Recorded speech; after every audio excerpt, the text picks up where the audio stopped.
Namo tassa bhagavato arahato sama sambuddhassa. Namo tassa bhagavato arahato sama sambuddhassa. Namo tassa bhagavato arahato sama sambuddhassa. So shifting into a few days of reflections, either by or about Luang Por Chah. Start with page 145, chapter 13 of the Collected Teachings, Our Real Home. Now determine in your mind to listen respectfully to the Dhamma. While I am speaking, be as attentive to my words as if it was the Lord Buddha himself sitting before you. Close your eyes, make yourself comfortable, composing your mind and making it one-pointed. Humbly allow the triple gem of wisdom, truth, and purity to abide in your heart as a way of showing respect to the fully enlightened one. Today I have brought nothing of material substance to offer you, only the Dhamma, the teachings of the Lord Buddha. You should understand that even the Buddha himself, with his great store of accumulated virtue, could not avoid physical death. When he reached old age, he seated his body and let go of the heavy burden. Now you too must learn to be satisfied with the many years you've already depended on the body. You should feel that it's enough. Like household utensils that you've had for a long time, cups, saucers, plates, and so on. When you first had them, they were clean and shining, but now, after using them for so long, they've started to wear out. Some are already broken, some have disappeared, and those that are left are wearing out. They have no stable form. And it's their nature to be that way. Your body is the same. It's been continually changing from the day you were born, through childhood and youth, until now it's reached old age. You must accept this. The Buddha said that conditions, whether internal, bodily conditions, or external conditions, are not self. Their nature is to change. Contemplate this truth clearly. This very lump of flesh lying here in decline is reality, Satcha Dhamma. The facts of this body are reality. They are the timeless teaching of the Lord Buddha. The Buddha taught us to contemplate this and come to terms with its nature. We must be able to be at peace with the body, no matter what state it is in. The Buddha taught that we should ensure that it's only the body that is locked up in jail and the mind is not imprisoned along with it. Now, as your body begins to run down and wear out with age, don't resist, but also don't let your mind deteriorate along with it. Keep the mind separate. Give energy to the mind by realizing the truth of the way things are. The Lord Buddha taught that this is the nature of the body. It can't be any other way. Having been born, it gets old and sick and then it dies. This is a great truth that you are presently witnessing. Look at the body with wisdom and realize this. If your house is flooded or burnt to the ground, whatever the threat to it, let it concern only the house. If there is a flood, don't let it flood your mind. If there's a fire, don't let it burn your heart. Let it be merely the house, that which is outside of you, that is flooded or burned. Now is the time to allow the mind to let go of attachments. You've been alive a long time now. Your eyes have seen any number of forms and colors. Your ears have heard so many sounds. You've had any number of experiences. And that's all they were, experiences. You've eaten delicious foods, and all those good tastes were just good tastes, nothing more. The bad tastes were just bad tastes, that's all. If the eye sees a beautiful form, that's all it is, a beautiful form. An ugly form is just an ugly form. The ear hears an entrancing melodious sound, and it's nothing more than that. A grating, discordant sound is simply that. The Buddha said that rich or poor, young or old, human or animal, no being in this world can maintain itself in any state for long. Everything experiences change and deprivation. This is a fact of life about which we can do nothing to remedy. But the Buddha said that what we can do is to contemplate the body and mind to see their impersonality, that neither of them is me nor mine. They have only a provisional reality. It's like this house, it's only nominally yours. You couldn't take it with you anywhere. The same applies to your wealth, your possession, yours only in name. They don't really belong to you. They belong to nature. Now, this truth doesn't apply to you alone. Everyone is in the same boat, even the Lord Buddha and his enlightened disciples. They differed from us only in one respect, and that was their acceptance of the way things are. They saw that it could be no other way.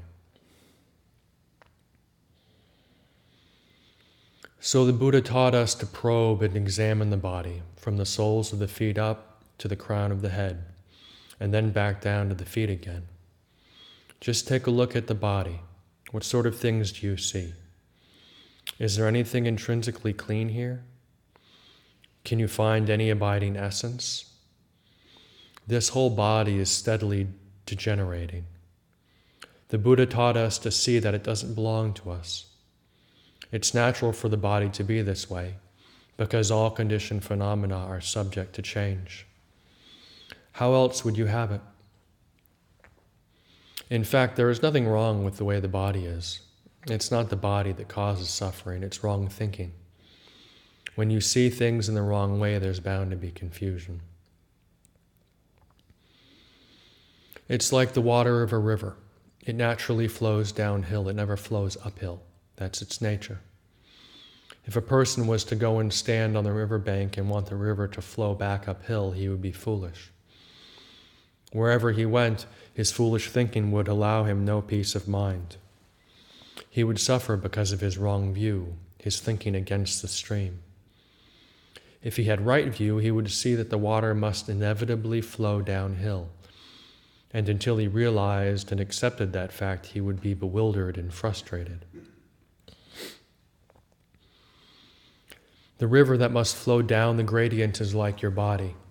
Having been young, your body's become old and is meandering toward its death. Don't go wishing it were otherwise. It's not something you have the power to remedy. The Buddha told us to see the way things are and then let go of our clinging to them. Take this feeling of letting go as your refuge. Keep meditating even if you feel tired and exhausted. Let your mind be with the breath. Take a few deep breaths and then establish the attention on the breath, using the mantra word Bhutto. Make this practice continual. The more exhausted you feel, the more subtle and focused your concentration must be, so that you can cope with any painful sensations that arise. When you start to feel fatigued, then bring all your thinking to a halt. Let the mind gather itself together and then turn to knowing the breath. Just keep up the inner recitation. Bhutto, Bhutto. Let go of all externals. Don't go grasping at thoughts of your children and relatives. Don't grasp at anything whatsoever. Let go. Let the mind unite in a single point and let that composed mind dwell with the breath. Let the breath be its sole object of knowledge. Concentrate until the mind becomes increasingly subtle, until feelings are insignificant and there is great inner clarity and wakefulness. Then any painful sensations that arise will gradually cease of their own accord.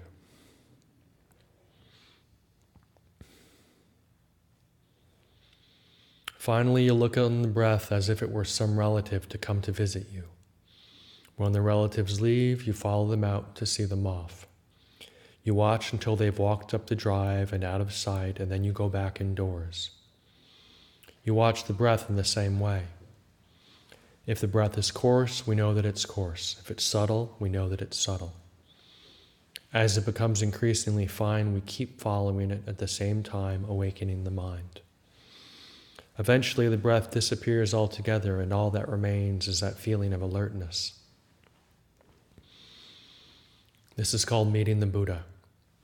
We have that clear, wakeful awareness that Buddho, the one who knows, footnote, an inner faculty of awareness, the awakened one, the radiant one. This is meeting and dwelling with the Buddha, with knowledge and clarity. It was only the historical Buddha who passed away.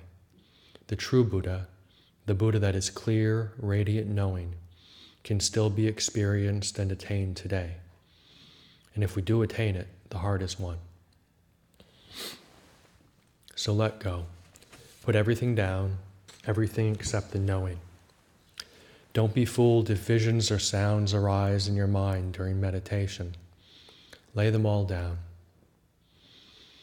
Don't take hold of anything at all. Just stay with this unified awareness.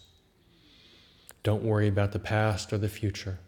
Just be still, and you will reach the place where there's no advancing, no retreating, and no stopping, where there's nothing to grasp at or cling to.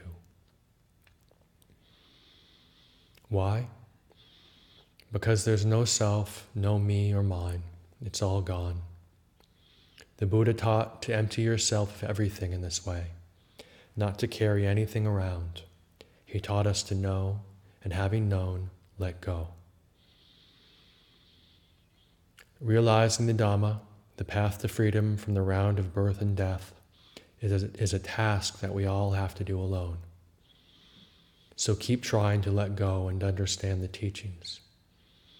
Put effort into your contemplation. Don't worry about your family. At the moment, they are as they are. In the future, they will be like you. There's no one in the world who can escape this fate. The Buddha taught to lay down those things that lack a real abiding essence. If you lay everything down, you will see the real truth.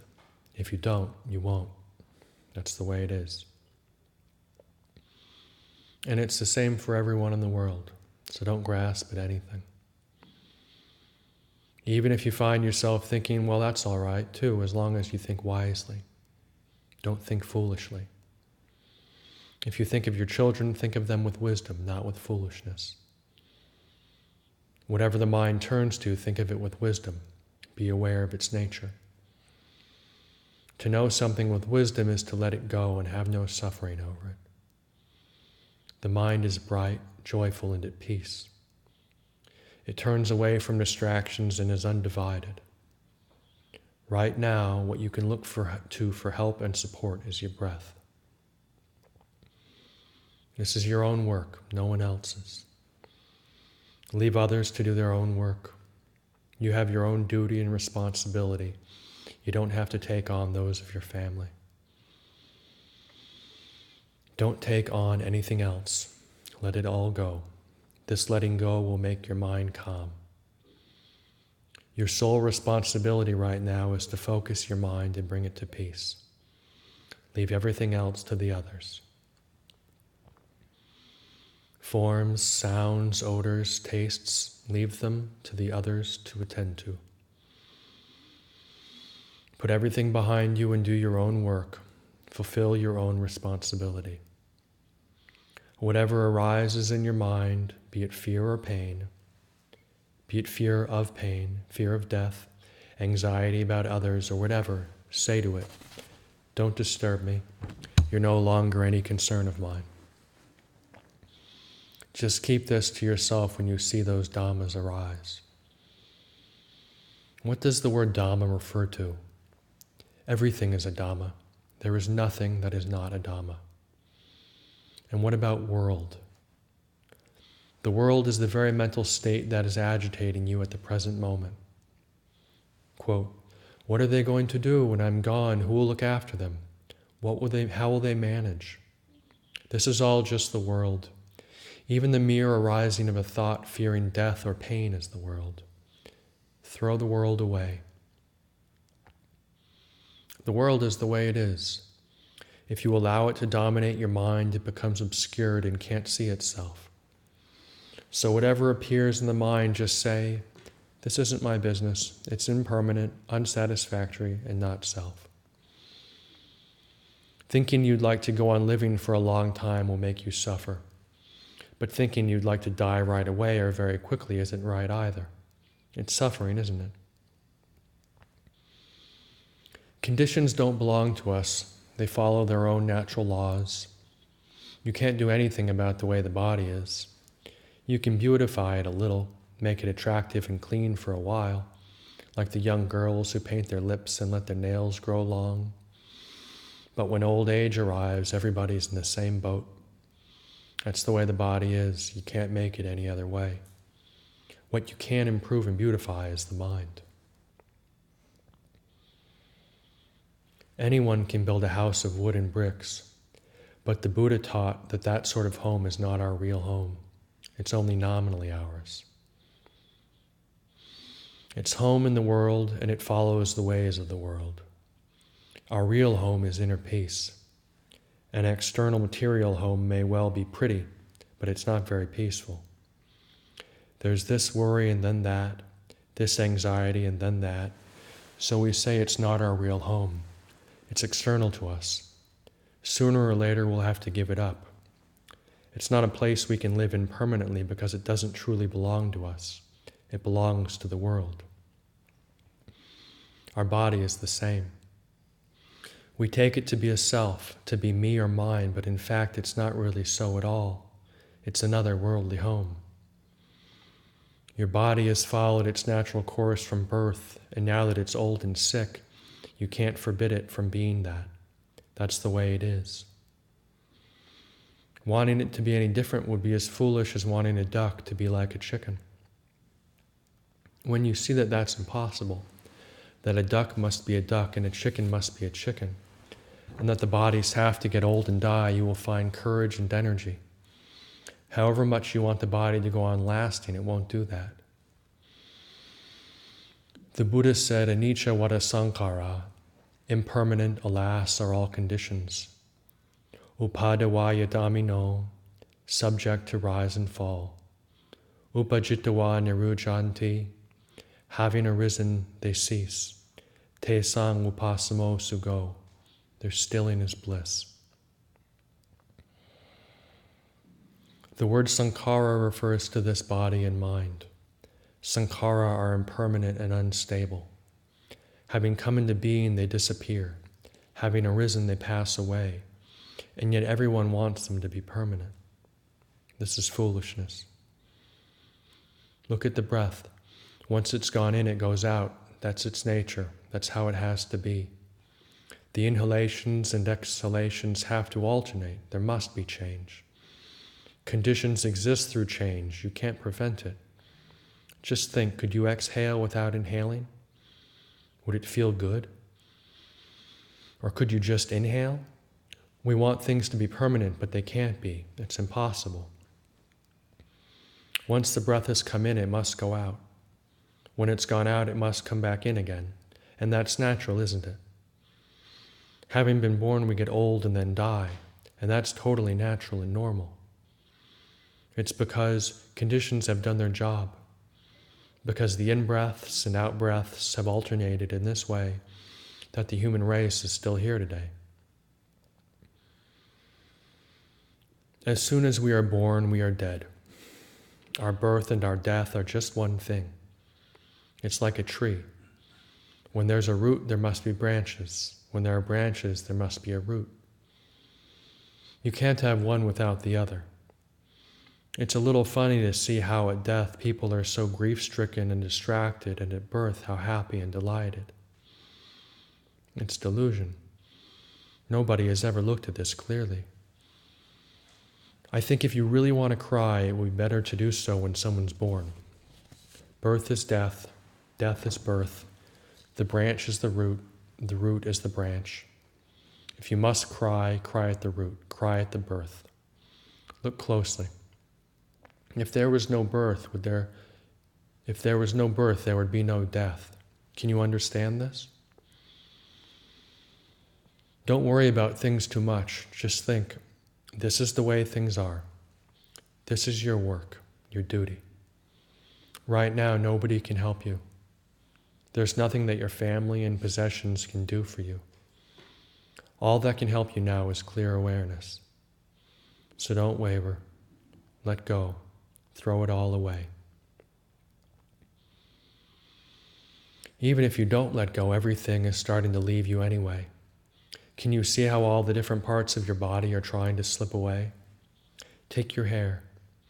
When you were young, it was thick and black. Now it's falling out. It's leaving. Your eyes used to be good and strong, but now they're weak. Your sight is unclear. When your organs have had enough, they leave. This isn't their home. When you were a child, your teeth were healthy and firm. Now they're wobbly, or you've got false ones. Your eyes, ears, nose, tongue, everything is trying to leave because this isn't their home. You can't make a permanent home in conditions. You can only stay for a short time and then you have to go. It's like a tenant watching over his tiny little house with failing eyes. His teeth aren't so good. His eyes aren't so good. His body's not so healthy. Everything is leaving. So you needn't worry about anything because this isn't your real home. It's only a temporary shelter. Having come into this world, you should contemplate its nature. Everything there is preparing to disappear. Look at your body. Is there anything there that's still in its original form? Is your skin as it used to be? Is your hair? They aren't the same, are they? Where has everything gone? This is nature. This is the way things are. When their time is up, conditions go their way. In this world, there is nothing to rely on. It's an endless round of disturbance and trouble, pleasure and pain. There's no peace. When we have no real home, we're like aimless travelers out on the road, going here and there, stopping for a while, and then setting off again. Until we return to our real home, we feel uneasy, just like a villager who's left his village. Only when he gets home can he really relax and be at peace. Nowhere in the world is there any real peace to be found. The poor have no peace, and neither do the rich. Adults have no peace, and neither do the highly educated. There's no peace anywhere. That's the nature of the world. Those who have few possessions suffer, and so do those who have many. Children, adults, old and young, everyone suffers. The suffering of being old, the suffering of being young, the suffering of being wealthy, and the suffering of being poor, it's all nothing but suffering. When you've contemplated things in this way, you'll see anicca, impermanence, and dukkha, unsatisfactoriness.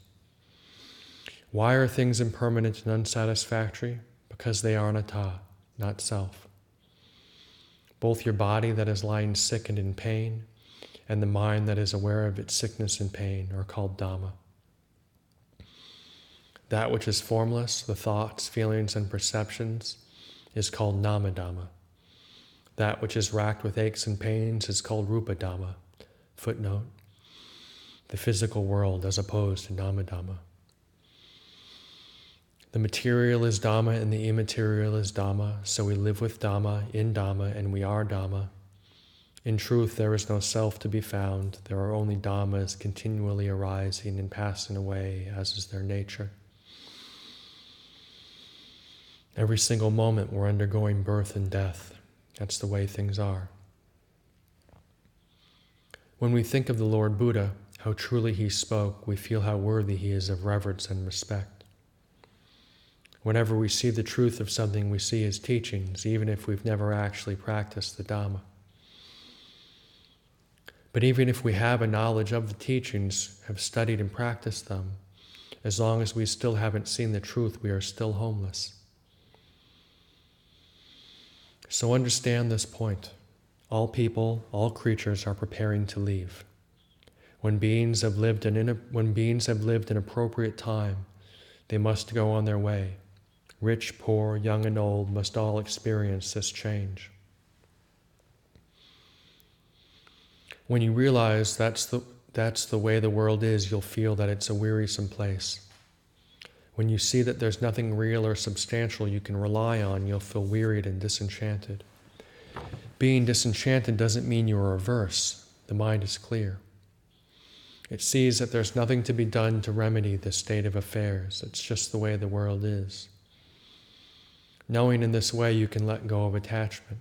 You can let go with a mind that is neither happy nor sad, but at peace with conditions through seeing their changing nature with wisdom. Anicca vata sankhara.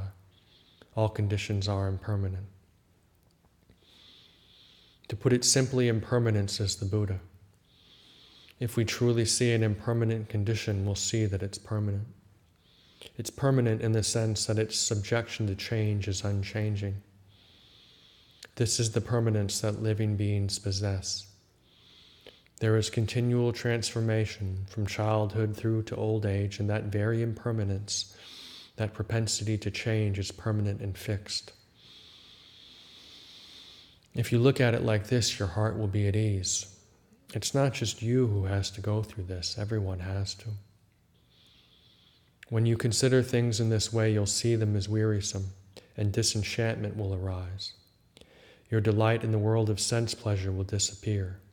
You'll see that if you have many possessions, you have to leave a lot behind.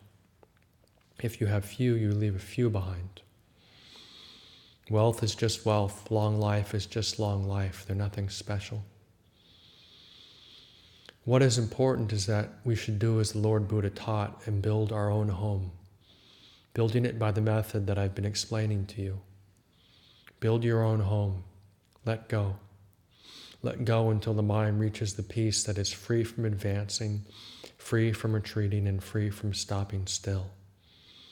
Pleasure is not your home. Pain is not your home. Pleasure and pain both decline and pass away. The great teacher saw that all conditions are impermanent, and so he taught us to let go of our attachment to them. When we reach the end of our life, we'll have no choice anyway. We won't be able to take anything with us. So wouldn't it be better to put things down before then? They're just a heavy burden to carry around, so why not throw off that load now? Why bother to drag these things around? Let go, relax, and let your family look after you. Those who nurse the sick grow in goodness and virtue. The patient who is giving others that opportunity shouldn't make things difficult for them. If there's pain or some problem or other, let them know and keep the mind in a wholesome state. One who is nursing parents should fill his or her mind with warmth and kindness and not get caught up in aversion. This is the one time you can repay your debt to them. From your birth through your childhood, as you've grown up, you've been dependent on your parents. That you are here today is because your mother and father have helped you in so many ways. You owe them an incredible debt of gratitude.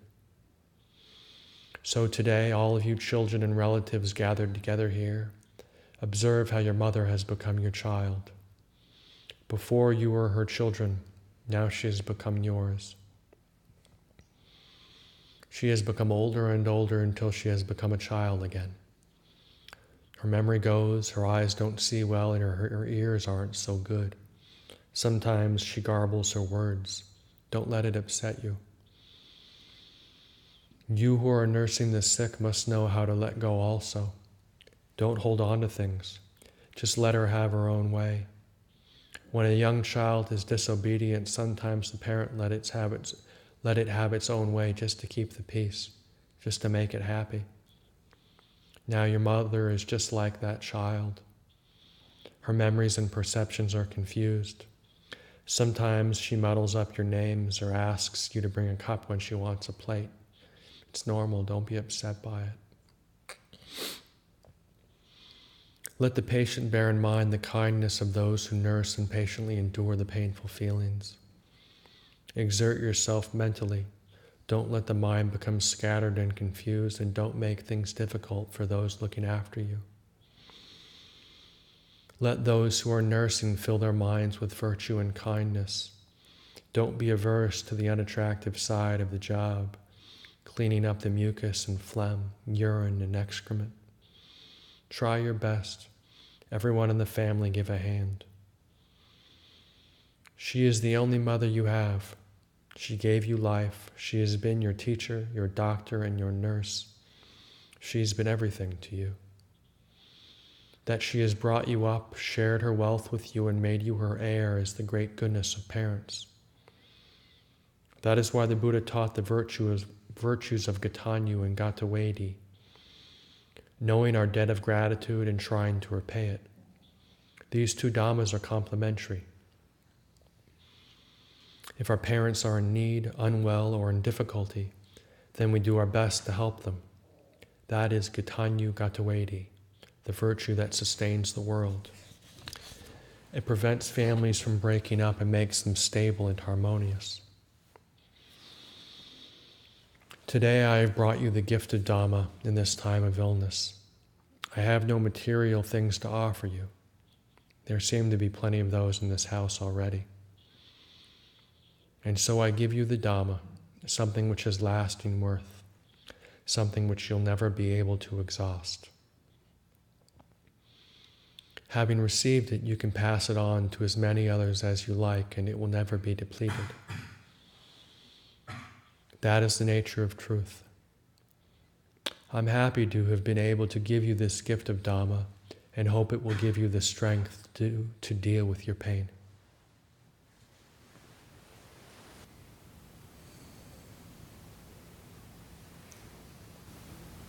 One thing, and I've listened to that several times, but I noticed that Ajahn Chah twice referred to basically no going forward, no going back, no standing still.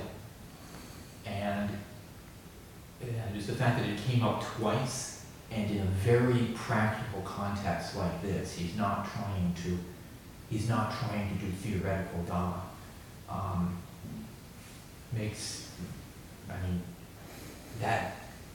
That seems significant. There must be some, very, I guess sometimes in the Samyutta Nikaya, I have heard that the Buddha tells the Devata that at the beginning. Sometimes I think the commentary says because the Deva was proud or something, which is, you just, wow, okay. But this is a completely different situation and makes that statement very significant.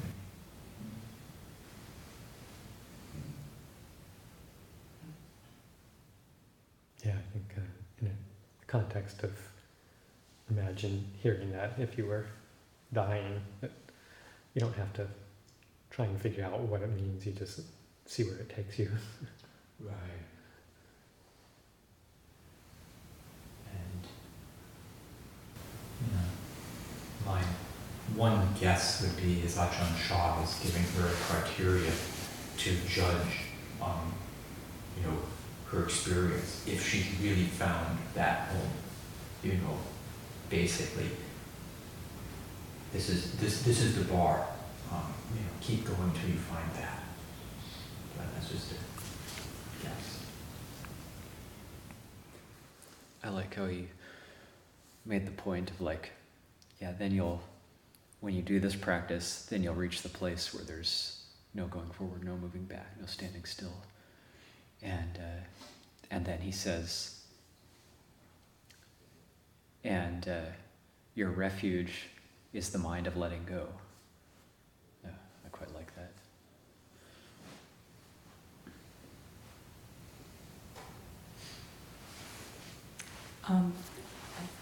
As an old person, I take this story to heart.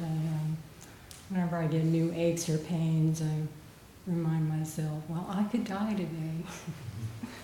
And that's kind of comforting. Mm-hmm. And then I'm able to kind of drop. Mm-hmm. It's just what bodies do. Yeah. It's comforting. I also like how he's all the sights you've seen were just whether they're good, they were just good sights, bad, they were just bad sights. All the sounds, the same thing.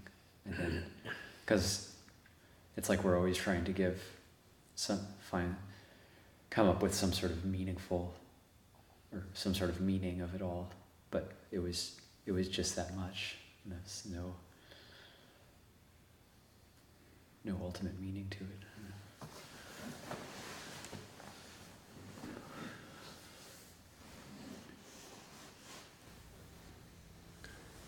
For me, something that jumped out this time reading it was Luang Por Chah reiterating repeatedly that the body's not your home. There's nothing in conditioned experience that can have that feeling, have that sense of this is it, I've arrived, this is my home. And so for those of us that know that feeling, in the world, whatever country, whatever city, whatever nationality, whatever monastery, it's never going to quite get it. And just that acknowledgement of that stating of that is also very comforting of oh, okay, it's okay that it's like this. It's okay that I can't get it right, or I can't, that it doesn't feel like home, And something I also like about Luang Por Chah's teachings is that he does talk about the ultimate a little bit. The ultimate, he touches on it here and there. It's not just, obviously both types of teachings are helpful, but getting that taste every now and then of what there is something. There is, that home is, there is that, but it's not this. But there is that. If it weren't for the unconditioned, there would be no escape from the conditioned. Yeah. I love that teaching. Did they have a recording? I've never heard the recording of this. Of this being read out. Or if you Of Luang Por Chah, when he did this, gave this talk. I understand it was a tape he made. It wasn't actually, he wasn't giving it to her in that presence. He recorded a tape and then sent it to her. So the recording is actually great. And actually starts by him giving the 3 refuges and precepts. It's wonderful. They have listened to a lot to hear him give the precepts. And he talks a little bit before the precepts about, you're young guy, you've come to the monastery, and we know you very well, etc. And then gives the precepts, and then he launches into the actual talk. So it's a pretty moving, his presentation. Yeah. It starts slow and then just starts flying. And I'm not sure if I'm creating this, but I feel like Ajahn Chah said that they sort of just asked about this, and he just kind of grabbed the tape recorder and just laid it out. I was like, does that ring a bell to anyone? It's good back to his Kuti, actually. Went back to his house. Process one, yeah.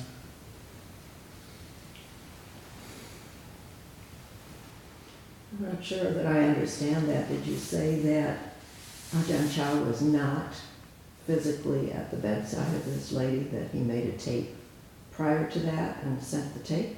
That's what it says. That's what I thought. Very modern. Pardon? But modern, he's very technologically savvy.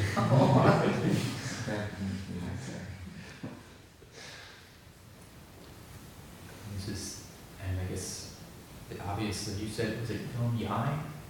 Or it's just grandmother, basically. Okay. But she must have done a lot of practice before this. Ajahn Chah didn't waste words with people who couldn't understand. Yeah, I think she's a long-term monastery supporter. It would be interesting to read this side by side with the Ajahn Mahabua, To the Last Breath, which I haven't read for a long time, but I believe was given at somebody's deathbed, just to sort of get a different taste of the teachings. How old was this lady? Does anybody know? Sounds pretty old. It's pretty old. 60.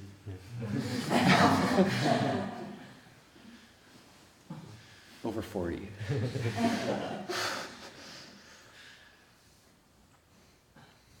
I know Luang Por Chah spoke a bit about putting things yeah, putting things down, and what manifests when that's gone, and the personality and the body. And I remember Luang Por Chah talking about the portrait of Luang Por Chah that's hanging in the Ajahns vestry, and or the Tears vestry, and how it was his favorite painting of Luang Por Chah because the artist who painted it had gone and seen how right before Luang Por Chah would give a Dhamma talk, his entire face would go slack, just like empty of everything and like personality and just completely blank. And then just the Dhamma would flow unhindered by any sort of obstruction of personality, but that you could see it on his face, just this, he became kind of this conduit or just completely empty. And and if you look at that picture, it's true. It captures it perfectly. And Luang Por Chah was like, that's why it's my favorite portrait, is because it's not Luang Por Chah, it's Luang Por Chah, the vessel, or the you see it though, it's simultaneously empty, which could be creepy, but it's not. You see how it's just it's very interesting. Being Dhamma. And anybody who hasn't listened to that talk in Thai, it's highly recommended if you can understand even a little bit of Thai.